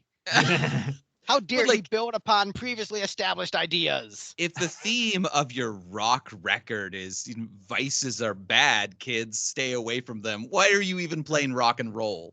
Because it's cool. It's cool to talk about how vices are bad. If I wanted to listen to that, I would listen to Petra. Petra existed in 1979. That's fair. All right. Well, let's get someone to break this tie. Victor, what are your thoughts on this one? Very pro, because the guitar tone is cool and the riffs are good and the rhythm of it is good, and it kind of follows a pretty classic structure, and then the last chorus they play really quiet, which I think was a very fun change up and probably works thematically, but I don't know what this song is about. It's about I can't understand the story that this song is trying to tell me either. It's just so cryptic. What does it want me to say? Which stuff? Which stuff? What heroin does he want me to give up? No, this song is great. I like it a lot. Really, again, the rhythm of it is very cool, and the riffs during the chorus are great, and I kind of like his gravelly voice that he's throwing on. He doesn't go full Cookie Monster. That is what I was gonna say. It was my initial hang up with this song, because I don't want to butt in here, but I was gonna rank it a lot lower. But the more I listened to it, because I was just like, God, these fucking Cookie Monster vocals are really killing the rest of like all the other good things. Because I was also gonna single out. I love the guitar tone. This is what I'm talking about when I say I want a nasty song. Like this one had like that tooth that I like in a song, and I really like what they did rhythmically. I think the song is really catchy, and after listening to it enough times, I was like, okay, I get the voice now, and I actually enjoy it. So I'm glad I was able to get over that hurdle and enjoy the whole song for what it was. But yeah, it's also interesting that he had the presence to write a song about like how he's got to give it up, because you know, I know plenty of people who have struggled with addiction, and it's like often I feel like that actual moment of like, fuck, I'm in really deep with this, and I really like, I need to quit, this sucks, like doesn't last long enough for you to write a song about it and actually like build on that. So it's actually really interesting that like he was able to really hone in on that and write a song about it. Yeah, I think with a lot of people, there's different degrees of like how much they're willing to put up a fight. Mm-hmm. And I think in Phil's case, I think he like wanted to put up the fight and was able to put up enough of a fight to write a song and reflect and feel really shitty about it, but also not a good enough of a fight to win, which is just the most tragic of scenarios. We're just like, you're just Sucks. you're so aware of all of it. Well, and I that's think the other thing. Sorry to interrupt go ahead. again, but I actually do think it's really interesting to have a rock and roll song in particular that is about how fucking much addiction sucks, because everyone else on that scene is like pretty much everyone was addicted to something or another, and everyone was just busy singing about how cool it is. It is interesting to get a song on the other side of that that's like, this is fucking with me, it's ruining everything, I wish I could quit, and then not being able to. It's, I think, an underrepresented voice in this scene for the most part. I mean, there's some here and there, but I think that was something also that I liked about it. You know, it kind of makes his life like a Shakespearean tragedy in a way, where he is so excited about like having his new daughter and his family, and eventually, you know, he tried to keep them in balance and like kept the drugs and stuff very separate away from the family, but it got to the point where his wife left him because it had gotten so bad, and so ultimately, you know, he lost everything, and you know, his wife ended up being at his side at the hospital when he died, so like they still like had that affection there, but it ultimately cost him all those things he cared about so much. And so just it's very sad, the you know, the struggle that he went through. But I think like the artistic achievement he got with this piece, I think like speaks to just like the truth of it. And I think the like it makes it feel like that much more sincere and visceral. Like it's very, you can say a lot of things about Thin Lizzy, but you would not say they're a dishonest band. Like it feels like wearing their hearts on their sleeves. Whether or not you like it or give a shit, you know, it's up to the listener, Steve. But I think the like the sincerity like is something that at bare minimum you have to like respect, if not enjoy and become fully engrossed by. And so, yep, straight edge Greg thinks the song is the shit. All right, we're at the number 2 song of the ranking, which I ranked as number 1, and I know why the rest of the panel didn't, but yeah, this is some heavy Greg energy from this song. I feel this shit so hard. Next up is Toughest Street in Town. A lot of my comments from S&M apply to this song. We're just like urban grit, but done with like a classic rock instrumentation and vibe. I resonate with that extremely hard. It makes sense in my brain. So the way that someone will like listen to a Tupac song, like, yeah, this is real shit, I understand this, this relates to me. I get that from this song, and I know that like it's it doesn't like that chord doesn't strike the same in other people's souls, but for me, like it works. It just like reminds you, just like, yeah, I remember the shitty parts of Cleveland. The song's great. So This is the shitty part of Cleveland. This is the entirety of Cleveland. yeah, so I don't know, it works for me, but I think it's great playing all around, like fantastic drumming, phenomenal guitar playing by Gary Moore, which I'm sure someone in the comics is pissed that I didn't say his name once on the episode yet. No one did, but yeah, Gary Moore's on this album, guitar legend. He's great. Yeah, we know. Shut up. We know Gary Moore is good. We didn't mention him till now because there was other stuff to talk about. But yeah, he's good. We know he's good. Yeah, I love the song. I love the hooks. I love the lyrics. I love the vibe. It just resonates in my soul. I just feel the song so damn hard every time I listen to it. It's just like, yes, this is my life. Well, not my life anymore, but it is my life from many years ago that I'm very happy to not go back to except in song form. This is as much as I want to visit my past, is this song. Steve, you gave it 8 points. Yep. Yeah, this is exactly where I put it. Second place. I do like this one.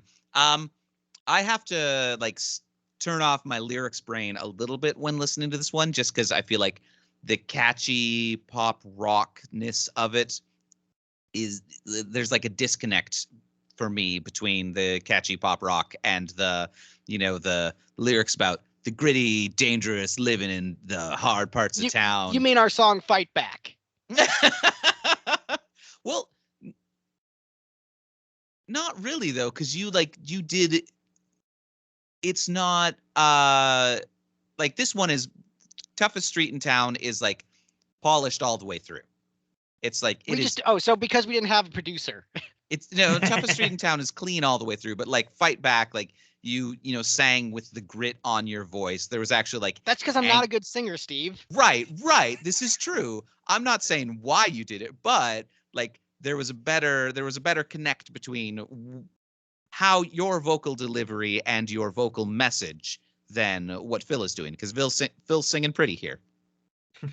I think though this is better than S&M for what, Greg, you were describing about like the bad parts of town, and that like just talking about how there is a bad part of town is a better lyric to me than talking about like, by the way, people participating in, consensual BDSM is bad, kids. And I say this as a sex negative radical feminist that like still be cool to people, even if sex is bad. That is it. That's how it's pronounced. I will counter your comments about the vocals and saying that I think it's displaying about the like tragedy of the toughest street in town. And that just like, oh man, you want to change things, but you can't, it sucks. So I think I don't know. I think the vocal approach works. And I think it dances that line that a lot of classic rock songs do, where just like darker lyrics, but really fun music. I enjoy when that happens. It's very much a your mileage may vary thing. Like I'm not going to disagree with somebody who doesn't have the same assessment as me. That's just how it feels to me. Like there's a disconnect for me. But I'm saying that I understand that a lot of people would have a disconnect with this type of lyric in this genre, like with something this upbeat and like fun. But I'm just like, I am the weirdo who says like, man, why don't you just have like dark lyrics but still make the song like fun and bouncy? You can do that, right? So I'm like, Run for Your Life by the Beatles. Except the lyrics are pretty bad. Those lyrics are hard to listen to. They're hard to listen to. On, I'm always like, I have a headache now. But also, like, it still is catchy. It is catchy. It's fun. Like, you can sing along with it, but if you do that, you'll start to be like, I'm a bad person. I don't want to sing this one anymore, actually. But boy, those harmonies fucking slap. I really like them. That's not the only thing that slaps. So does John Lennon. Oh. Oof. John Lennon liked to beat the ladies. Did you guys know that John Lennon liked to beat women? Yeah, This might be news for everyone. Felt bad about it later though. Yeah. And then he wrote a bunch of shitty songs about it. When are we We gonna gotta do double the back. episode which is just ranking all the adaptations of "It's Okay to Leave a Dog in a Hot Car"? The fake Beatles meme song that a Twitter account made up and then like 4 people covered. It's so It'll- good, though. It's gonna be after we do ranking the Gary Glitter songs, not based upon how good they are, but how problematic they are in retrospect, knowing his sexual history.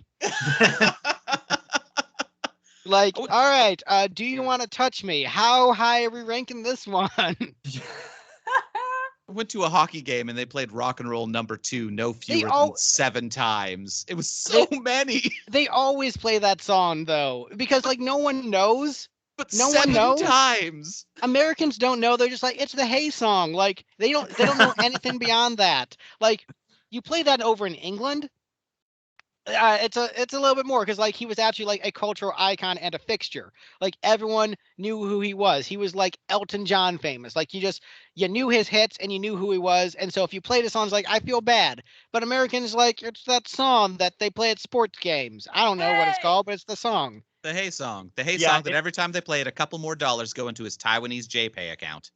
Was it Yeah, Thailand? I forget that which song, as far as Americans know, that song is like the do do do do do do George. one. do Hey! do do George. do. White George. I don't know. It's an old family tradition. We have a lot of weird habits at sporting events. Is somebody in the family named George that they're like Absolutely not. Okay. Because I go to basketball games and I chant Steven, Steven, along with the rest of the crowd. And how do you do? Depends Does on it the help? teams. Depends on how well the home team is playing their defense, I guess. So the toughest street in town. Yes. Victor and Julia, you both gave this 5 points, so whoever wants to go first. I like that I find the word tough to be very funny. It's a funny word because it means something very different from how it sounds. And this song, it's like got kind of that funny rock danceable beat where you can be like, this is the toughest street in town. This is the toughest street around. Yeah, which is also amusing to me. I think Yeah. to your point, Greg, you can have darker lyrics with a more upbeat song. Just know that it's gonna make me laugh. Phil should have thought about that one. Yeah. Once again, not thinking Lack about of the future. Foresight. It really is that lack of foresight. I think Too that busy Phil is thinking a about his kook kids and man. drugs. Yeah. But yeah, I like this one. It feels like it could have fit on like a Dress to Kill kind of a thing, but then it's got a very 80s solo in it, which I think is also cool. Yes, positive on this tune. Yes, it is catchy. I think it is like the song that jumps out the most to me as the song that would be in Thin Lizzy's Broadway musical. Like, tell me that you can't see people dancing around like a set that looks like a shitty Irish street where it's like Oh, jeez. people snapping and coming out to like rob you or something, and they have little knives, and everyone's like, ah. Yeah. So is this the grand opening song where it's introducing the setting and the characters, do you I think? think so. This is our Yeah. introduction to like gritty. No, this is like song 2 or 3. Yeah. Like you got to have like the introducing the company, introducing the show song. This isn't the introducing the show song, but this is like the okay. Now that we've done our big opening number, this is song number 2. Let's build a little bit flavor for the world, keep it moving. And then he gets like mugged or something. Yeah, no, I think I like songs that have that type of quality. I do like the mix of dark lyrics with an upbeat song, and I don't know, I like the musical theater nature of this one to me. I just saw it instantly where I'm like I can picture the set when I close my eyes. So hey, another fun he paints a good picture. We got a good picture of this street and I like it. Well, fair enough, and that brings us to the number 1 song on the ranking, but let's go through the list from the bottom to the top. With Love, S&M, Do Anything You Want To, which back to back with S&M is pretty funny. Get Out of Here, My Sarah, Black Rose, Got to Give It Up, Toughest Street in Town, but the best song on Black Rose, a rock legend, according to this panel of experts and me, Waiting for an Alibi, the single, the single won the ranking. The song that they're like, this one would probably have the most mass appeal. We should sell this one to radio. Wow, they made a good call then, I guess. Good for they're them. right. Some rare foresight by Phil Lynott. He only thinks about three things: drugs, his kids, and what song is going to be the best single.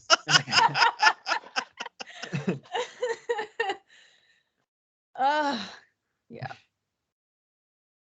Yep. So, this is a great song. I was first introduced to it through a Thin Lizzy Greatest Hits album, where there is a third verse that is cut out of the album version, and that is the one thing about the record that really like drives me nuts, is because I love that third verse so much, and it feels like the narrative is incomplete without it. So it's like, Final Fantasy 15 without Kingsglaive. That's a joke for Victor. Wow.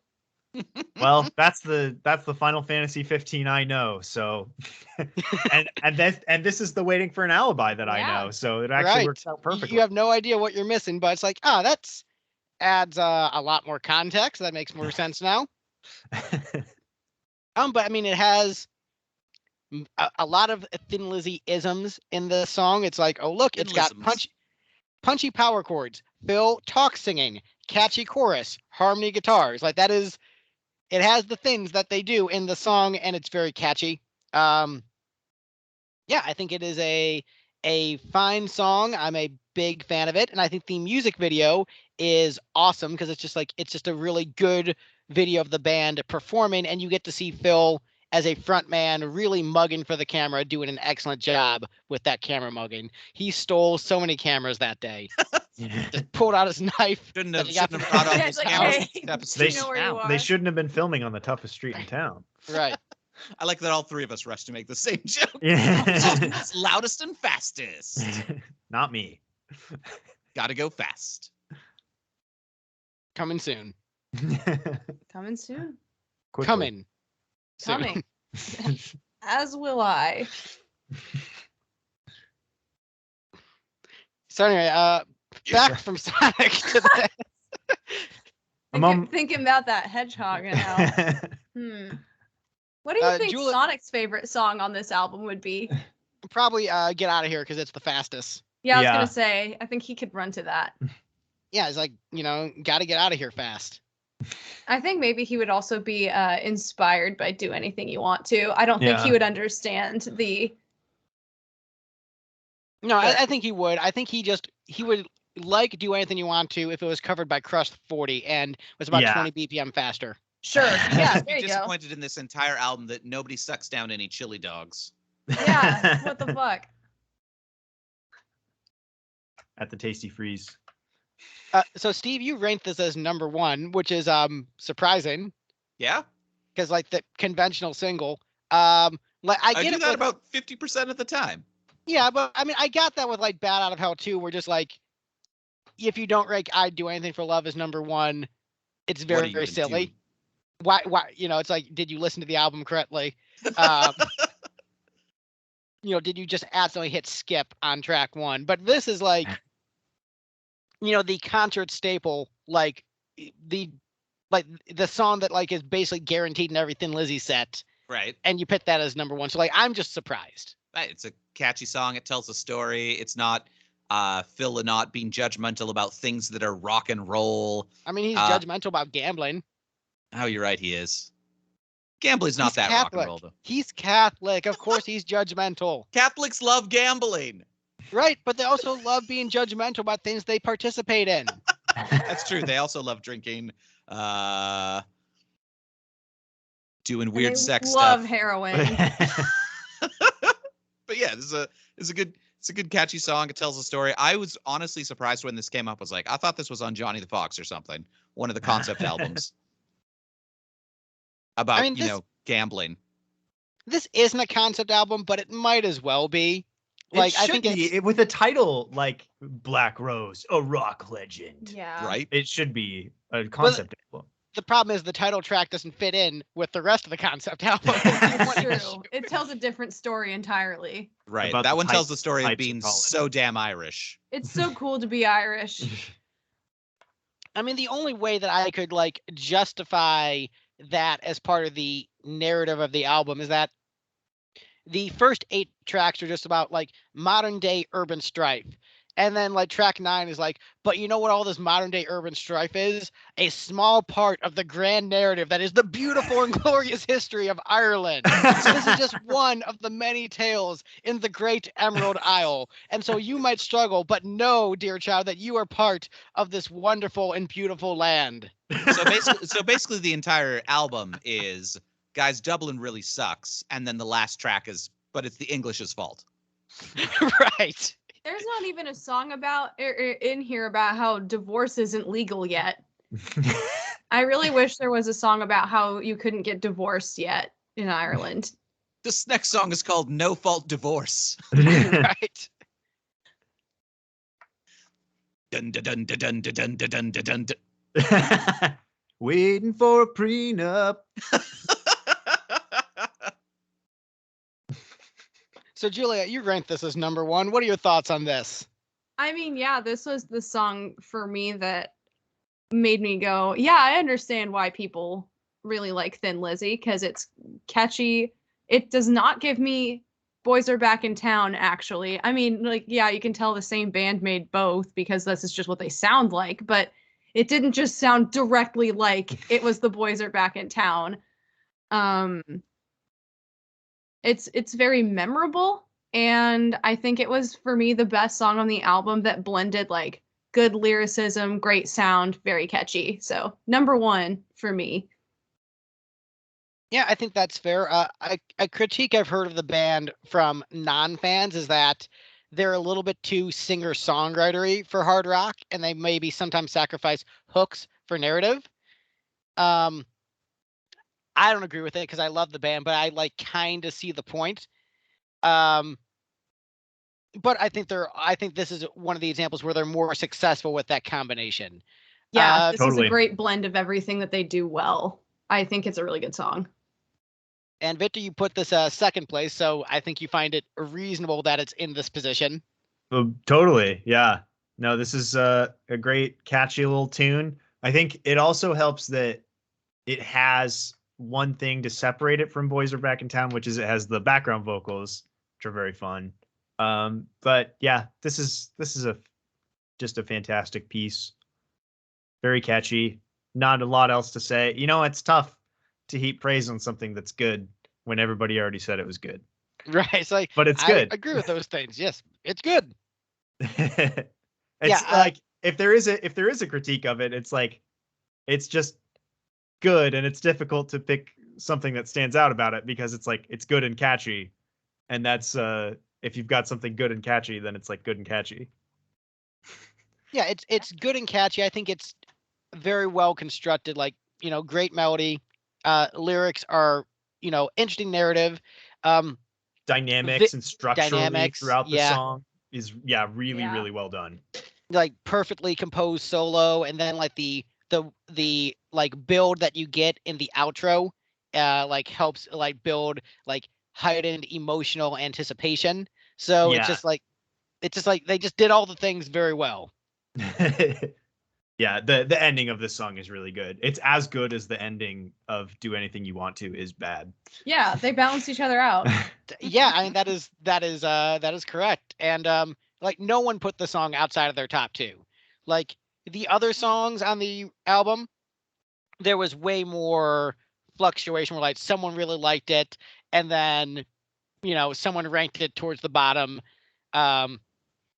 But this was the one where like everyone agreed, like, no, this is great. Like it won by a pretty significant landslide. Like it was not even close. So that is the episode. I survived. Congratulations. I am so looking forward to the comment section on this episode. So the reacting scene is remarkably dumb. Um, this is where we're talking about the sausage. So if you like dare like criticize anything about a band, like the commenters will attack you. If you're just overly enthusiastic and like everything, they're gonna say that you're fake. So I ultimately, think like we struck a great balance today. in that Greg really liked it, and you guys really shat on it. Yeah, it should balance out. It should balance out, but it's a weird scene. But I appreciate that like I just have like my 30 weirdos who come to hang out with me every week. Like, thanks guys for sticking around. Like, I wonder what Greg thinks of this one. I wonder if he's full of shit on this one or reasonable. So, you know, thanks for sticking around, you beautiful commenters, you. Also, I'm looking forward to Michael talking shit about Steve again. That's gonna be awesome. Hey, Mike, I will find you. But yeah, so Cool closing. is it cool if I threaten your fans, Greg? I mean, Yeah. probably not, because like, you know, the censorship algorithm is getting like really like crazy. So even jokes will like, I want to be canceled. Damn. Hashtag cancel Greg. Hashtag cancel Greg. I'm so close to 2K, and by so close I mean like 1.4K. Halfway. So like, yeah, a little over halfway. Got to keep that subscriber growth going for that hashtag content. Hashtag infinite growth. Hashtag. I should go back to doing Tool videos, because I could just shit on the band all the time, and then everyone got really upset. So it was like really good for engagement. It is true. The angrier you make people, the better traction you will have. Remember, the Yeah. whole point of the internet is to make everyone as angry as possible. Right. It's not about like sharing the wealth of humanity's knowledge and information, and the fact that I could read any goddamn book I want to on Project Gutenberg. Nope. God no. It's certainly not about the nuance of human existence and who we are as people, as flawed individuals. It's about you're either good or you're bad. And it's about actually everyone's bad, and I'm gonna fight you. The internet was a tool made by the American military, and a world of open communication and harmony between all people and freedom of information to all citizens sounds like some commie bullshit. Yeah. Well, no, it's okay because you pay for it. No, that's true. Yes, but communism is anything I don't like. You can't spell That's true. Comcast without com. Communism. Oh, And plus, earlier in the recording, our internet connection was Stalin. Oh, Oh. So, you know, fun fact. So Phil Lynott was a socialist. And by socialist, I mean just like a reasonable person. Like, hey, workers should have rights and gay people should have rights. And like, you shouldn't like have people guy starving who in the streets if believes you can in avoid it. basic Yeah. But, you know, that's a socialist, apparently. Again, I don't like that. So therefore, it's communism to Yeah. me. Right. I'm just picturing Phil up on stage being like, what's everybody's opinions on the Northern Ireland Protocol? No, I get I it. mean, He seems make like some a hot Molotovs. piece who has good Do beliefs. you really wonder what his stance was on the whole Northern Ireland thing? You really think there's going to be like a gray area? Like, how did Phil feel about that? How did he feel about, you know, the northern half of his homeland being occupied? This song is called "The IRA Has Done Nothing Wrong." Oh, well, that gets us banned from YouTube. Thanks, Steve. Excellent. I mean, you can edit it, Greg. You can always just bleep No, stuff I don't want out. to edit it. I don't want to edit it. That's so much work. Yeah, but if even Paul freaking McCartney is going to write a song called "Give Ireland Back to the Irish," like, what are you doing? What are you doing? When I was in high school, I sung in the school talent show with some of my choir acquaintances and one friend. And we didn't have a name for our group when we auditioned for the talent show, so we just quickly named ourselves the Irish Republican Army Band. It's okay though. You had Republican in the name, so Yeah. you know, Yeah. all of the Americans are like, "Oh, good, wholesome kids." Yeah, Yeah. all these kids, they're on the right side of history. Yes. So wrap That's up fun. thoughts on the album. Ireland's Julia, go ahead. really Wrap up Irish. thoughts. Yeah, I think this ranking seems very fair. I think we all put it together in an order that I do not balk at, and With one exception. with one exception, Steve. Right, Steve. My overall take is I don't know if this is the album I would recommend to a first-time Thin Lizzy listener, but I also haven't heard any of their other albums, so I don't know if that's actually true. A first-time Thin listener, as it were. Yeah. But I found that there was a lot to like on this album, even with the stuff where I was having, some hang-ups. Overall, I didn't dread listening to it too much. Victor, what are your thoughts on this? Having listened to multiple Thin Lizzy albums, is this the best one to start with, or no? Absolutely not. All right. Well, there you have it. I think this one it has a lot of good songs on it, but I think as an album, ultimately getting back to our theme of giving Greg psychic damage, I think this album is kind of less than the sum of its parts for me. Oh, that one went straight to Straight the heart. in. It's like Ooh. it's 1/3 Twist great. it. Just twist the knife.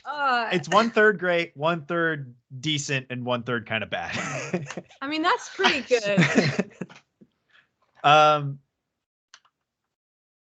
It's maybe technically a better starter than Johnny the Fox, but I think I like Johnny the Fox more.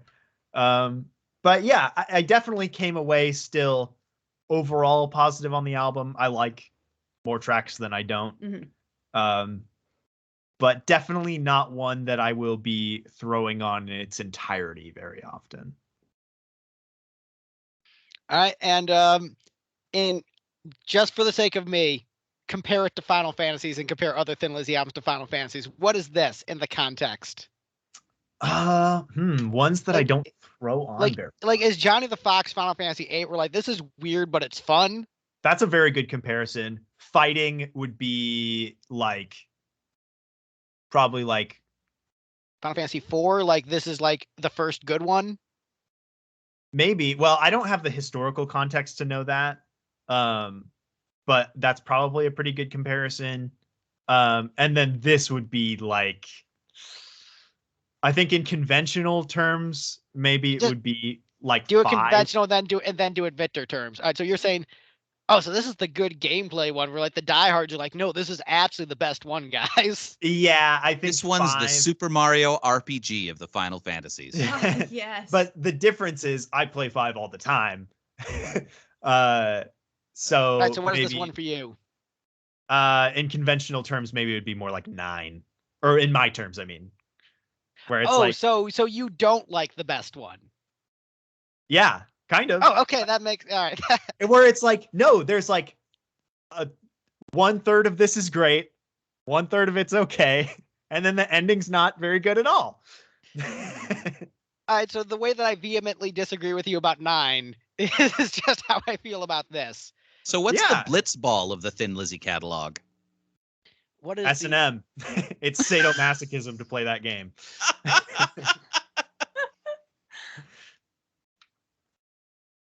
I don't know. The blitzball is when Phil started experimenting with like drum machines and synthesizers and did multiple versions of Yellow Pearl for no readily apparent reason.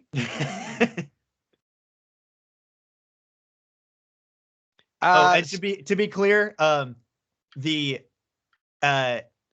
ending cutscenes of 9 are great, but everything leading up to it, basically disc 4, is not so good. All right. Whatever. I'm just gonna plow through that. Oh man. We broke Greg again. Excellent. Disc 1 and 2 are great. Disc 3 is okay. I like the but, idea of trying to expand this album to more than one disc Oh with its god. runtime of what, 35 minutes? although I do understand like how it does fit Final Fantasy IX very well. Where like diehards think it's the best, casuals may not be as into it, and in many ways is a culmination of everything that has been done before and is a final chapter before they move into a new era. So Okay, I like that. It's also not that fun to play. It's too slow. But and also like it's more bleak than it's given credit for. Yeah. Like this is the bleak album, or one of the bleak albums. Actually, there's a bunch of bleak in a row pretty much after this. It gets bleak after this. This is the beginning of Thin Lizzy's emo era. So he really is the Gerard Way of his generation. I mean, So does that mean that the following albums are going to be way better? The more emo they get. Yeah, Greg is There's- Greg is about to tell you that all of the albums after this one are better than his favorite one. no, they're not. They're good. They're just there's one song that straight up just sounds like a Coheed and Cambria song. Well, okay. Like, but it has kind of Cookie Monster-ish vocals. Nah, that again. Okay. But like, if you listen to it, you would think to yourself, "Oh, did Thin Lizzy just cover a Coheed song?" Like, it sounds very much like a Coheed song, and you'll be kind of confused by hearing a Coheed song in the early '80s. Yeah. But yeah, Steve, wrap up thoughts. I felt this album was pretty good. The ranking seemed generally reasonable. I think overall this album is not quite as good as the disco collaboration they did with Kiss right about the same time. I Was Made with Lovin' You. Sorry, I missed having Gavin here, so I just like had to try to pick up some of his slack.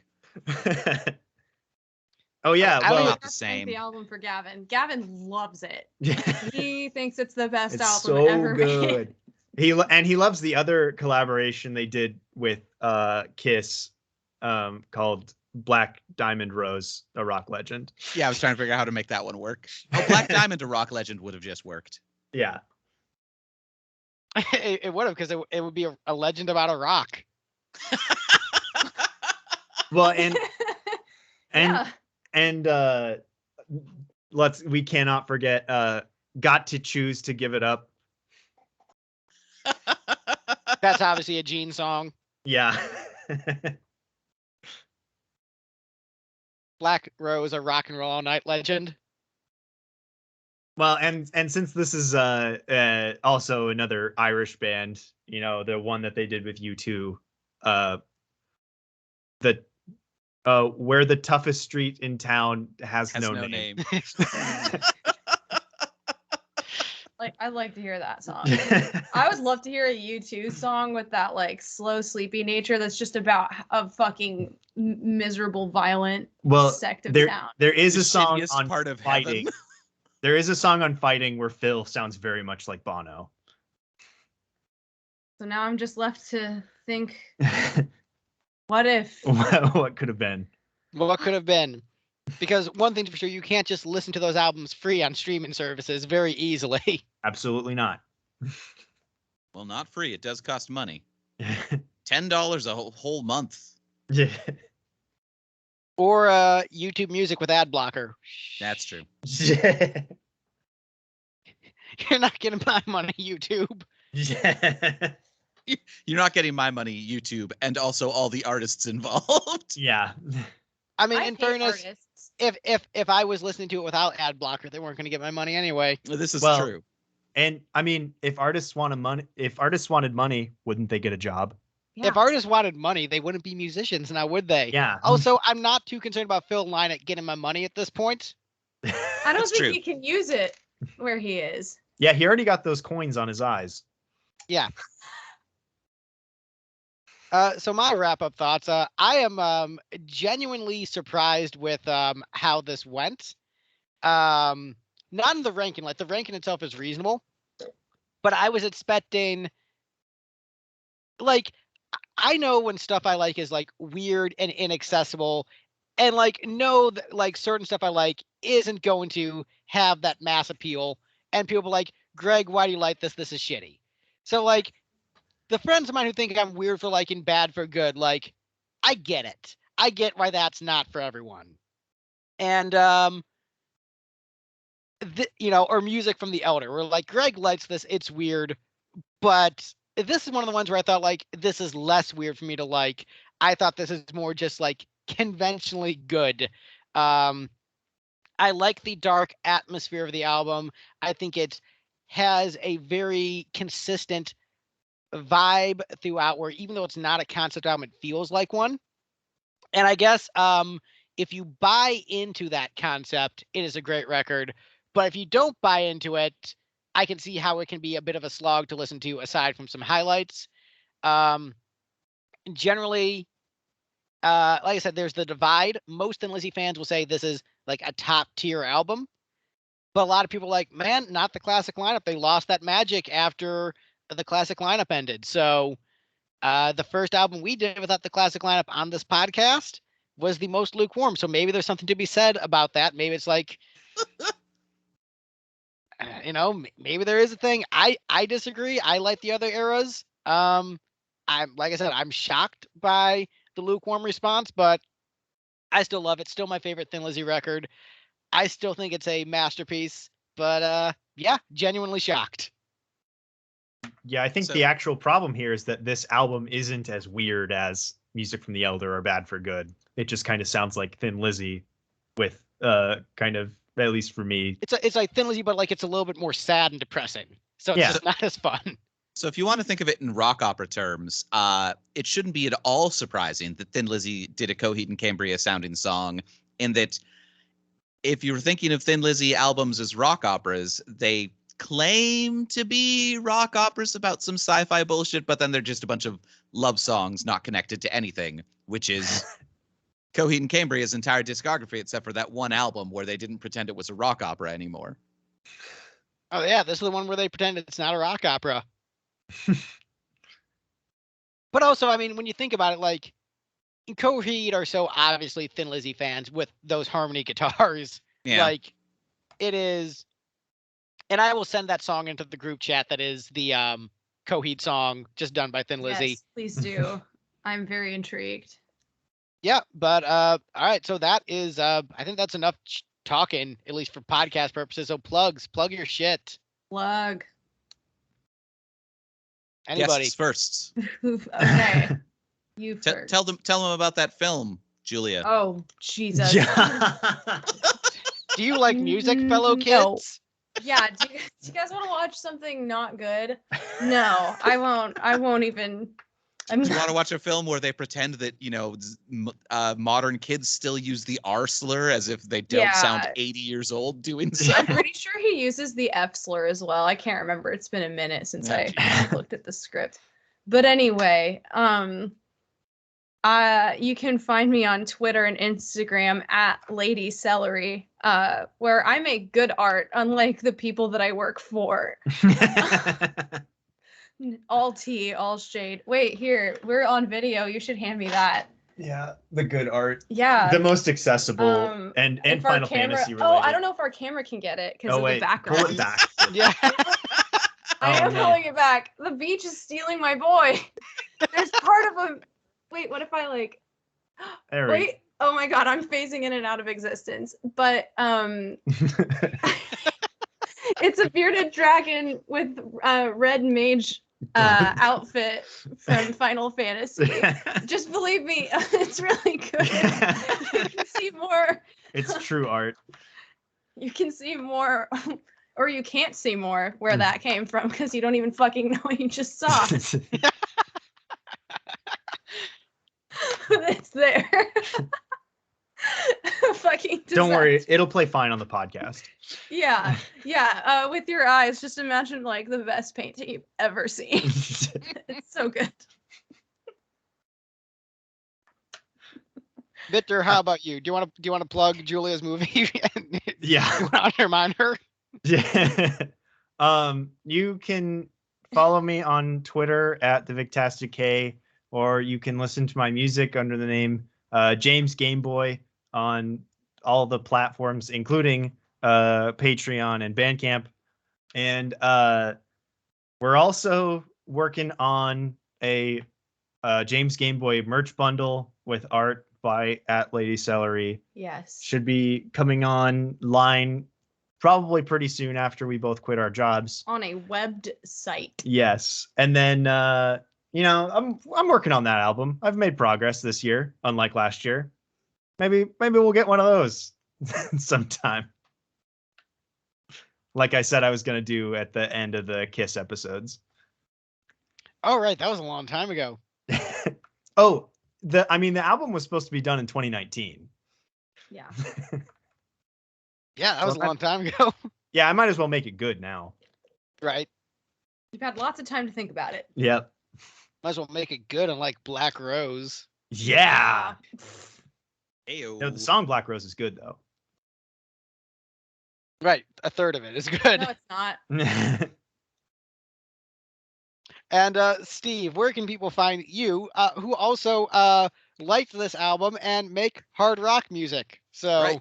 So they can find the glam band that may or may not exist, Lipstick, at lipstickgeneration.com. They can also find my solo work at regdarandthefighters.com, or really just like ask a band in Nashville and I might have been in it at one point. And so you can find them. Around.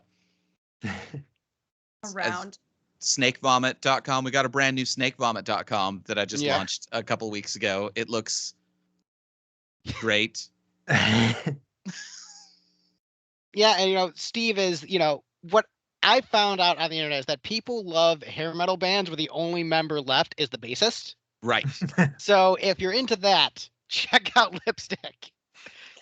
All right, that's the episode. I'm hitting the stop button. Bye, everyone. Bye.